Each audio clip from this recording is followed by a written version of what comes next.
Hey now, and how are you doing? Want to welcome you to the next episode of Peace, Love, and Bring a Bat. We're bringing on Brian Blackmon today, and I can't wait to hear talking about the crabs, all the things that we're going to talk about. But really, it's about the seriousness of being in, substance disease, and really what we do to get through those things. And knowing people like Brian is definitely one of the ways that we're going to help. How are you doing today, Brian? I'm wonderful, my friend. How are you? It's another beautiful day here in California. Yeah, looks like you have some sun in the background. Yes, That's sir. Yes, sir. awesome. Yes, sir. All right, so why don't you introduce yourself to the audience and tell them a little bit about your story, and then we'll just go back and forth on some questions. Yeah, sure, no problem. My name is Brian Blackman. I'm originally from Fort Worth, Texas. Lived in Dallas for quite a few years before moving to Southern California. Always had a dream to live out here. I'm a musician, wanted to be come out here and be a rock star. And it took me till I was 42 to make it out here. Um, Struggled with drug addiction and alcohol addiction my entire life. Moved out here, things got even more out of control than possibly at any point in my life. I decided to get sober one day. I was homeless out here I went from Venice Beach, Culver City, Woodland Hills, Canoga Park, then Huntington Beach, and was sleeping in my car, really struggling. Met an 85-year-old lady who took a chance on me. When she took a chance on me, it gave me finally this safe place, this roof over my head to finally relax a little bit, which also turned into a much darker part of my story and my addiction. I had the safe haven now, and it allowed me to really become a recluse. And besides work, I stayed in my room and just drowned myself in alcohol and drugs. And I got sober. There's a whole lot into this story that I'm sure we'll get into, but just a brief part of it. She helped me get sober, didn't kick me out, allowed me to stay here. I started making TikTok videos about her and I and our quirky 85-year-old and 45-year-old relationship. Maybe I was 46, 45. And this didn't happen until I was about 6 months sober, but it just took off and went super viral. One video ended up hitting 7 million, the next one 14 million, 23 million in total. Started live streaming, and that's when things really started to change. I started just sharing my story. Man, that's really what it comes down to, and sharing my struggles and all the things that I just was running away from and tried to stay away from, feeling not feeling like a normal person, Hmm. putting things in my body to mask who I was and to try to cope with life. Started sharing my story in front of 7 people. It just kept getting bigger. I just kept doing it. It just kept growing. Then turned it into the Crab Crew. I don't know if you're familiar with TikTok and live streaming, but Yep. I always started from the Huntington Beach Pier. I like to be outside, and show people around. So I would start out there. And this one girl one day, her name is Kari, had sent me this crab gift. Right. And this crab comes out and starts dancing on your head and kind of pinching its little pincher things, whatever. And all these people are always out watching me. And I kind of just said, "Oh, Kari gave me crabs right here on TikTok Live," and it just turned into this thing. At which point I had a P.O. box on my TikTok bio, and I started getting all this crab, just everything from socks to boxers to keychains, just anything that you could possibly imagine that was crab involved, from all around the world. I started thinking about, why was this moment significant? What is so significant about a crab? And I started doing a little research and found out they're resilient, they're adaptive, and it really fit along with how I was learning how to live in this new life of being sober. I had to learn how to become resilient and adaptive to this new way of thinking, this new way of living. So we started calling ourselves the Crab Crew. So And just by coincidence, by that one gift, yes, that's sir. where it's so important. You never know who's going to walk into your life and how they're Right. going to show up. So Yeah, why and don't you the tell us other to about? add to that, I don't believe personally in coincidences. I That don't believe in them. moment was meant to happen for a reason, which is now has turned into what it is today, you know? Oh, why don't you tell us a little bit about your story of, well, first how you got from Texas to California and how Elaine, who was your neighbor, and I have an Elaine in my life. My Connie. I just wrote a book when I got divorced. She started calling me up, meeting me, and then she was like, well, Sunday nights I always have a little extra pasta at night. She's an Italian woman, and Nice. now, every Sunday night, are you free? Did you think about something for dinner? I'm like, it's 11 o'clock in the morning, Connie. I'm hoping to get through lunch, but it really is that connection that she was looking for, Yes, and sir. so blessed to still have Connie in my life. She's in her mid to late 90s, and Love it. where every week she comes in, and when we had snowstorms here in New York, I said, "Don't worry, you're going to be taken care of. Don't worry." Love it. They were talking about things. So why don't you tell me about your story? I'd love to hear about how you got to where you're at now, and then we'll talk a little bit more about the crab mentality. Okay. Yeah. I come from, like I said, Fort Worth, Dallas, Texas, born and raised in Fort Worth. I come from a really loving and caring, supportive family. Grew up in a Southern Baptist church, and I just never really fit in to life. I always got along with everybody. I can mold myself and shape myself to fit into any group or category, and I did that really well. But I never truly felt comfortable in my own skin. I guess is the best way to put it. I Yeah. just felt out of place. I'm a really big empath, and I know that word is used a lot and thrown around a lot, but what I mean by that is I truly just feel really hard and Mm. in a deep way. And it always confused me. The feelings were so overwhelming from other people and in my own that it was almost too much for me to deal with. At 13, I had my first drink and I was able to relax immediately. It Mm. was just instantly. And it didn't start there. It didn't start till I was about in the ninth grade. Not about, but in the ninth grade, I started smoking pot and drinking a lot with, my friends in high school and the weekends. And it quickly, by the my sophomore year, it turned into cocaine and LSD and mushrooms and pills and just all of it. It was about my end of my sophomore year. I was turned on to heroin, and that became number one.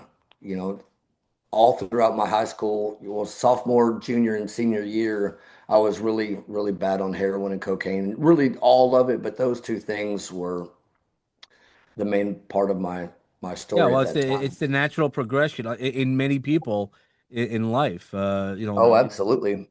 Yeah. Yeah, and it hit me hard. Like I said, it was these chemicals and the drinking and stuff. It just made me feel quote unquote normal. Right? I could literally take a deep breath and just relax. So I started really getting into a lot of trouble. Police, Hmm. parents, family. It kept progressing. I started playing guitar in a local band out there, and you know how that goes, the sex, drugs, and rock and roll. Yep. Just, I was living There's a living the reason why life. people go, lose themselves that way. Oh, absolutely, absolutely. My first rehab, if I'm not mistaken, I always that part of my life is kind of a blur. But I think my first rehab was in my senior year of high school. I had dropped out, got my GED, and I think right before that, I'd gone to my first 30-day rehab for heroin addiction. My parents struggled to do everything they could to help me, and nothing seemed to work. I would try to get sober just to help my mom out, or put less wrinkles on her face, if you will, let her sleep better at night, and Yep. then to get a job or, to keep a job that I had, I was always bouncing around between the Taco Bells, the waiting tables, all that kind of stuff. Then got a job at Southwestern Bell at the time. I was like the youngest person to work in this business and in that location. and I was a really bad heroin addict, and I was getting into a lot of trouble at work. They found out, sent me to a rehab, came out to Newport Beach, California, realized I was in California, and like, man, I'm so blessed to be here, but I messed that up, ended up getting sent back to Texas, and that just my whole life, that's just all it's been, in and out of jail. Then did 2 years in prison. I got busted by the FBI, was unable to do right as far as my probation was concerned.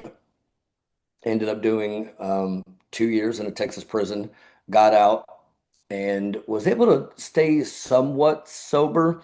I started working for my aunt and uncle's mobile lab and x-ray company, and I started getting in with all these doctors. And so Mm, I figured out, oh my God, my back is just killing me out of nowhere.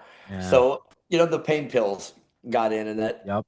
that I stayed away from everything else, drinking from time to time, but was able to pass drug test is what I was doing.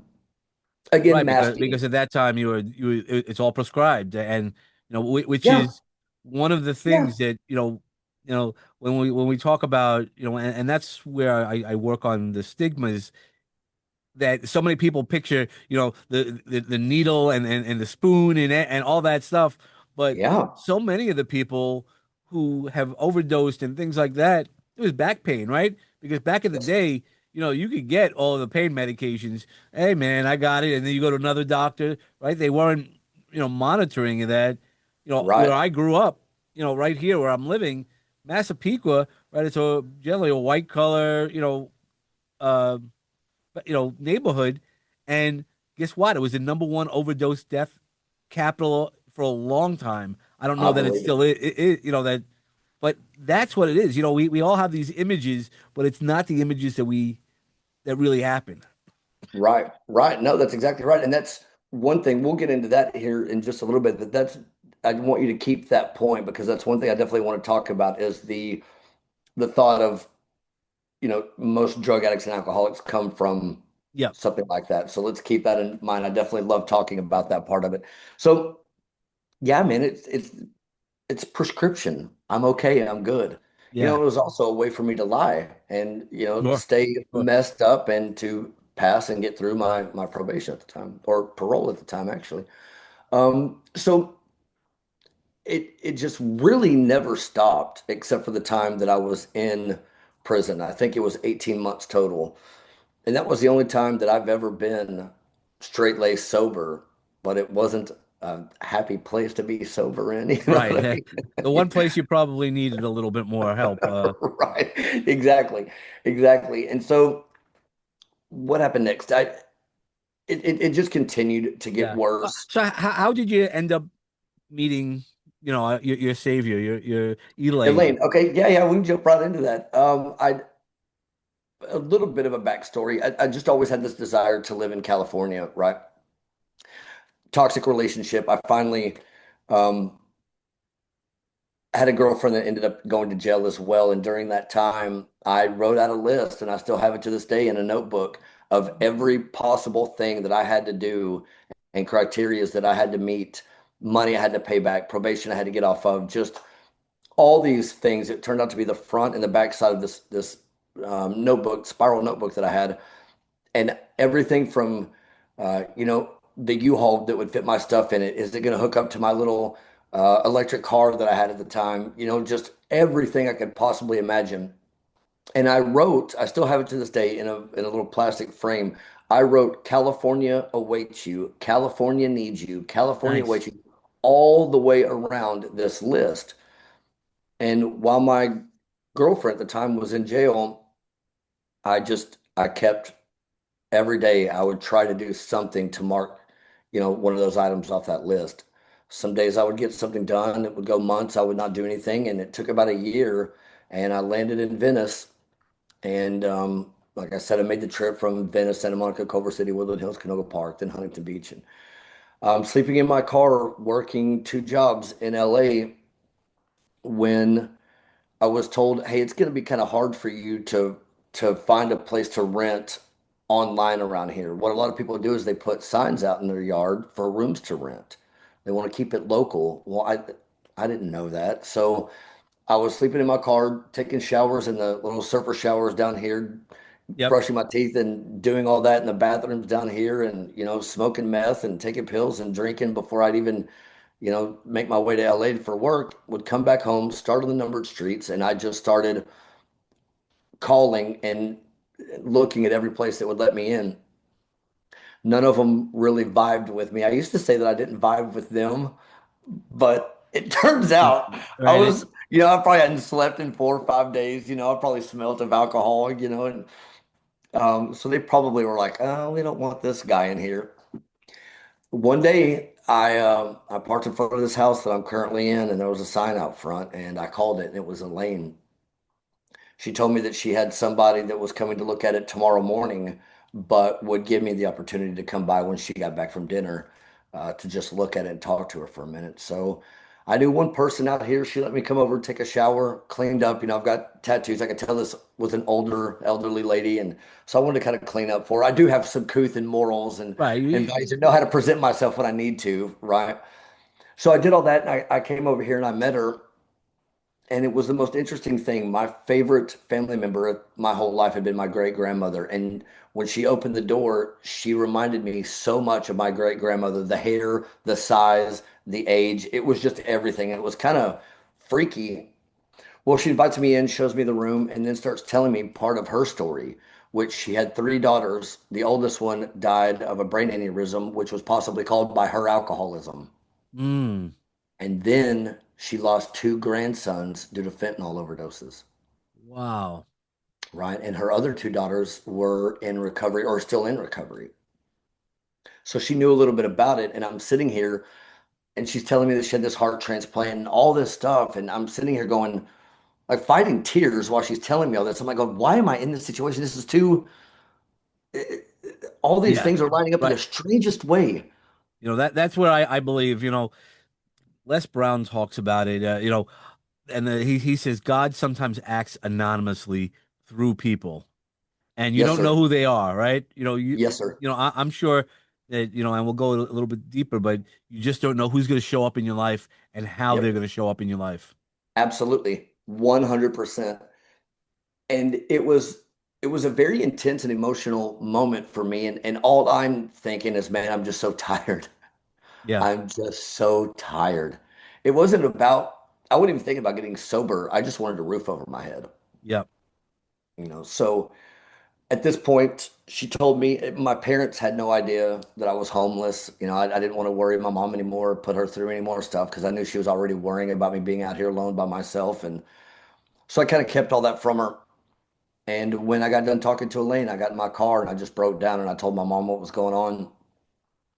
She said, "What are you gonna do now?" And I was like, "I'll call you tomorrow whenever she lets me know." She had this one guy to come look at it. And so Elaine told me that she would let me know the next day. I go across the street, get in my car, go back to sleep. Well, sleep. I got up and went to work the next morning in LA and I never heard from her. My mom's blowing me up all day. Um, Elaine's not calling me or texting me. So I get off work, I come back home. I got in front of her house and I called her and I said, "Hey, it's Brian. I met you yesterday. I never heard from you today." And she said, "Well, that's because the guy was a friend of my daughter's from high school, and I'm gonna go ahead and let him move in. Basically, have a nice life." Man, I just broke down. I was like, why did all that happen yesterday Yeah. for this no to happen now? I thought it was in the bag, but I wasn't putting all my eggs in one basket at the same Mhm. time. So I called my mom, told my mom what was happening, and her words to me were, "Brian, what are you going to do now? How are you doing this? This is killing me. I don't know what you're going to do." And the only thing that came out of my mouth was, "Mom, this is just part of my story. It's just the next chapter. I'm not going to be homeless forever. I'm just going to start on the next street tomorrow. No big deal." As I'm fighting tears, my mom said, "Okay, call me tomorrow. Let me know." It was about 10 minutes later, my phone rang and it was Elaine. And she said, "Are you looking for short-term or long-term rent?" And I said, "Ma'am, I'm looking for long-term. I'm looking for a place to rest my head." And she said, "Well, that guy wants short-term. I'm looking for long-term. Let me call you tomorrow." And I was just like, "Oh, why can't you just tell me now? Just tell me now." I said, "Yes, ma'am, that's fine." So I did the same thing. I went across the street and went back to sleep in my car. It was about 6:30, 7 o'clock that morning. My phone rang. and it was Elaine, and she said, "Are you sleeping in your car?" I was like, "No, ma'am." And she said, "Be honest with me. Are you asleep in your car?" And I said, "Yes, I am." She said, "Well, why don't you come over here?" I said, "Okay." I've never gotten dressed and ready and put myself together so fast in my life, man. Took all the cardboard down from my windows, jumped in my car, or got dressed, jumped back in my car, and came across the street. And when I pulled up, there she was standing on the front porch in her robe, welcoming me home. Yeah, that's awesome. Yeah, it's pretty No, wild, that's man. why it's God, and how bad did you want it, right? You know, Right.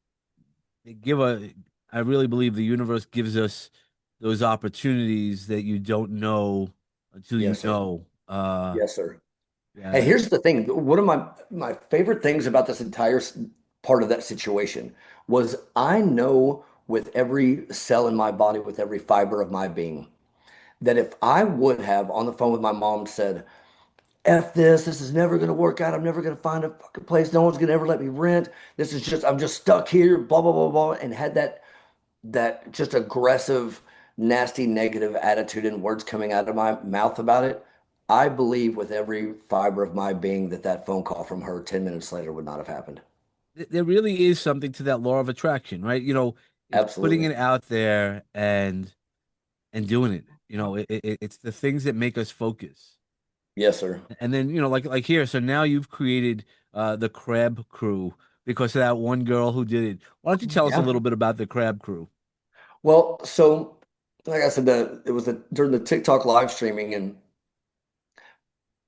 it just kept growing and kept growing, and more people wanted to be a part of the Crab Crew. And I'd changed. Excuse me. I'd done TikTok for I don't know, maybe over a year at this point. TikTok was getting ready to get shut down.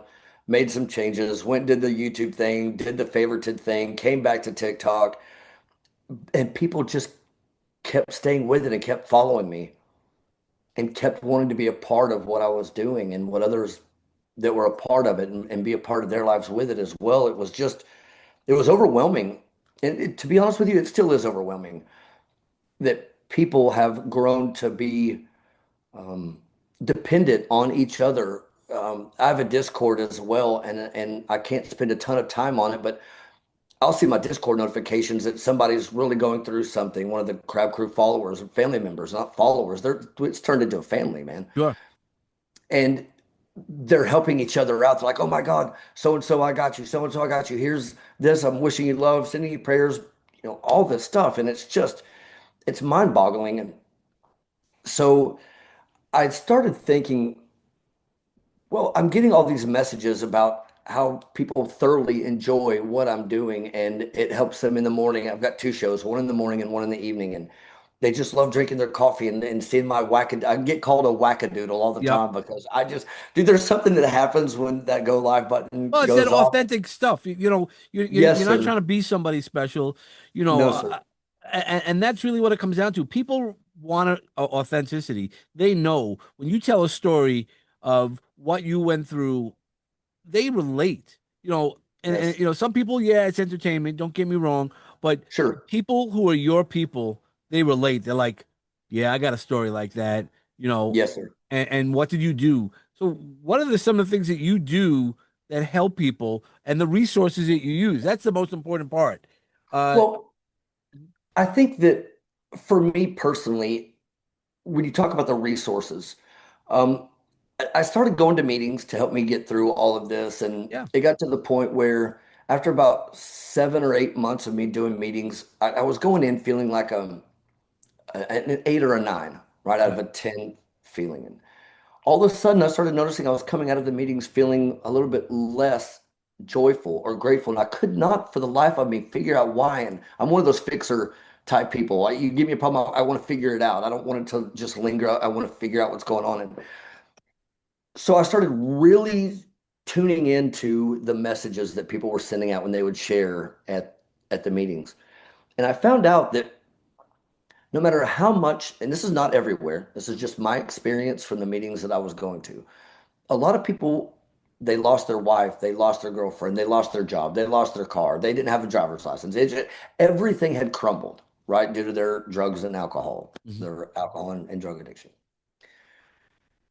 but they decided to get sober for whatever reason, and they got all these things back. But what I'm really hearing is they're just waiting for that other shoe to drop at any moment. And Yeah. that started really bothering me. I was like, how could you have lost all this stuff, been in the depths of hell, got it all back because you chose to do so? You've worked hard to maintain your sobriety, yet you're just waiting at any moment everything's going to crumble and fall apart. And I just couldn't understand that my brain, my intuition, my understanding of life doesn't comprehend that way of thinking. When I overcame what I was going through at the time, it was like, man, this is a whole new path, Yeah. right? This is Well, things are and opening and that's up. that mindset, right? Because some people still feel the pressure of the rest of your life versus, just like, all right, man, that was a different lane, right? That was my rear view mirror, and there's the windshield going in front of me. So, Yes, that's a mindset thing. That's awesome. it is. And I knew that if I was going to make this change, what happened with the sobriety part of it, it was 857 days ago today. So like 2 years, 3 months, and some days, right? I was upstairs, I was brushing my teeth, and you know how when you're talking, you know that you're talking, but Yep. you can hear that voice inside your head too, kind of telling you what to say next, what not to say. Yep. But then there's that feeling in your heart that's kind of saying, calm down, chill out, take a breath. But then there's that other part of you that's like going, well, don't say that or do say this. So all these things are going on at once. So your mind, your body, and your spirit, and then what's actually coming out of your mouth. All of those voices while I was brushing my teeth lined up. There was no chitter chatter of this, that, and the other. It was everything lined up so peacefully. And all I heard throughout my spirit was, you are worth it. Ooh. That's it. I had met a guy a few months before that in a parking lot of a grocery store. I'm a huge Lamborghini fan. They've always been my favorite cars. I walk out of the grocery store, just got off of work, and I was a wreck. I was a wreck. I started talking to this guy about the Lamborghini. He said, told me about it, all these kind of things, and then said, you know what? He looked at me dead square in the eyes and said, it was a gift of sobriety. And at that Ooh. moment, I was thinking, why did he just tell me this? Clearly, he probably knew something was going on, right? And he told me about this place in Huntington Beach that he had got sober at. It had, I don't know, roughly 30 years. So that sparked it right there. And months go by, and I tried to stop doing it. I'd get 5, 6, 7, 8. I think I got 9 days total, and just kept relapsing and going backwards. And then that morning, while brushing my teeth, that's what happened, man. And I made that decision right then and there not to do this for my mom, not to do it for my family, not to do it for a job or to get a job or any other reason other than I wanted to do it. So you talk about the resources. For me, first of all, I had to have that overwhelming desire to stop. Sure. I could not put this on anybody else but myself. Doing it for my mom is going to be temporary. Doing it for a job, I know how to mask all that stuff already, so it had to be for me. And once I made that decision, not that it got easy, but I had a path laid out, Sure. Yeah, but a, you a need that path. groundwork, if you will. Yep. you know, I knew that if I went to meetings and I tried to get some help, I could get the help I needed. I didn't know where it was going to come from. I didn't know how. I started looking into my insurance and rehab facilities and got sent to this one that accepted me. It was a sober living home, and there were guys relapsing in front of me, bringing drugs into the house. I was there for 3 days when my neighbor came and picked me up, and that's when I really got serious, and that's when the withdrawals kicked in. And so I locked myself in my bedroom for 30 days, man. Wow. And well, I don't recommend that to anybody. That is Right. not the proper way to do it. I just knew from my experiences through Mhm. getting sober in the past or trying to, and all the different rehabs and jails and withdrawals that I've gone through, that I knew what I could tolerate and what I couldn't. Right. And little did I know how much fentanyl is in methamphetamines these days. Yeah. And so when I came off of it, man, I tell people this all the time, my fingertips and my toes literally had bruises on them from I was clawing the carpet, just Mm. crying, begging God to just take it away. But I was so hell bent. And I told Elaine, poor Elaine, I told her that I was going on tour with a band all up and down California for 30 days. Mm. So I didn't have to tell her. I didn't want her to. To worry it, right? With her background, with Yes, her family's yes, background. yes. So it was about halfway into the 30 days, maybe 15, 16 days. I came downstairs and I knew that I had the possibility of getting kicked out, Hmm. but I wanted it so bad. I knew that I had to start being honest, not with just myself, but with everybody around me if I wanted the help. You never know what doors are going to open. Yeah. Well, that's the thing is you don't know what's gonna one stick, but also what's gonna be the door that opens that you need the help. We can't do this Right. ourselves. I mean, that's the real part of that story. Yes, sir. Yes, sir. And so her words to me were, "Thank you for telling me. I Hmm. love you. You're welcome here. I'm sorry you're going through this. Go back upstairs, do whatever you got to do. I'll be right here. Let me know what I can do." Wow. So that's exactly what I did. Went back upstairs and dude, I don't think I took maybe but 4 or 5 showers that entire month. It was so bad that I couldn't even eat. I mean, it was bad. And it was probably even out of all the heroin withdrawals I've gone through and Vicodin withdrawals I've gone through, there was something about this one with the alcohol and the fentanyl and the methamphetamines and all the junk that's in it that really just deteriorated my body. Sure. And it was really rough to go through. And so I started realizing that if I stayed grateful for five simple things. I started just really looking around and analyzing what was making me happy, what was making me anxious, what was making me sad. I've never really suffered from depression, so I don't really know what that feels like, but sadness, overwhelmed, these feelings are coming back. Somebody made a really amazing analogy that just stuck with me when I was first getting sober. Hmm. If we're driving a truck our entire lives, right, in our addiction and alcohol. We're throwing problem A, B, C, and D, and all of it in the back of the bed of that truck. We decide to get sober, we slam on the brakes, and every bit of that lands right in our lap. Sure. That's exactly what happened, man. All these feelings from when I was a kid and not understanding how to be in this body with all these feelings. How am I going to deal with it now sober? So all this stuff came up, and I realized that if I could take myself out of worry and fear and just stayed grateful that I have another chance at life today. I've got a roof over my head, I've got shoes on my feet, I've got clothes on my back, I've got food in my stomach. And those five things, I don't think you could be successful in anything in life without those five fundamental, basics in life. Yeah, no, for sure. And so at that point, I started making that my morning routine. I don't touch my cell phone for at least 30, 40 minutes when I get up. I don't watch horror movies. I don't watch negative movies. I don't watch the news. I don't, sit there and just doom scroll on my phone. I'm on my phone a lot because it's what I do, but Sure. um, I don't let people into my life that aren't, um, don't take directions from somebody that's not been where you're going Hmm. type attitude. And once I started just feeling that way and understanding that that's how I wanted to live my life, and I would rather be enjoying my solitude and learning how to grow and be a better Brian every minute of the day, just even if it's 1% better. That's like compound interest, right? So every day it's 100%. just One it percent, just right? It's Kaizen thinking. I mean, that's the, this is right. a, I don't know if you ever heard of that. But it Have really is just change yourself just 1%, and then you've changed, made huge changes. Yeah, That you look back on it a year later and you're like, oh my yep, God, I've yep, accomplished this. yep, And so the resources that I read a lot.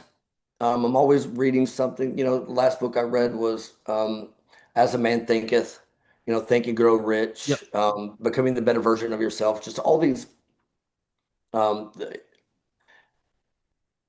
positive thinking and learning how to pull all that negative, depressing, um, thoughts that I've been telling myself for so long. And that comes from being influenced by what your parents were telling you, what the TV was telling you, what your teachers were telling you, your preacher, your best friend, their parents, your grandparents. You know, you've got all these Yep. influences, billboards and movies and telling you how you should be and how you should act and how you should look. And I started thinking that, you know what, none of that even matters because as within, so without. 100%. And if I keep feeding myself the best information, loving, kind, get fear. You know, love destroys fear. Um, Resilience defeats anxiety. You know, Yep. there's just all these different ways to look at these things. And so I just stay to myself, man. And even though I've got a huge following and a lot of people that I spend time with on the live streams on a day-to-day basis, I don't let people, places, or things destroy my joy anymore, man. It's I too love that. important. If I were to lose it all right now, I know that I'm still gonna be, okay. You're still worthy. Yep. Yes, Yeah. sir. Yes, sir. So how can everybody find you?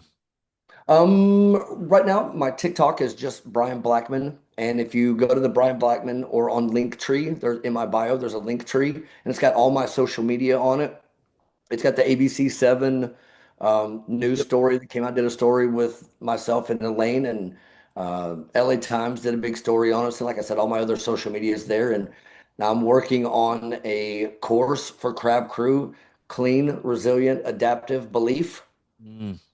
right? And how to become a better version of yourself. It's a 6-week course that I'm working on. And you can find it at crabcrewlife.com here in the next probably 2 weeks. It'll be up and running, but All right. merchandise there, and you can support it that way.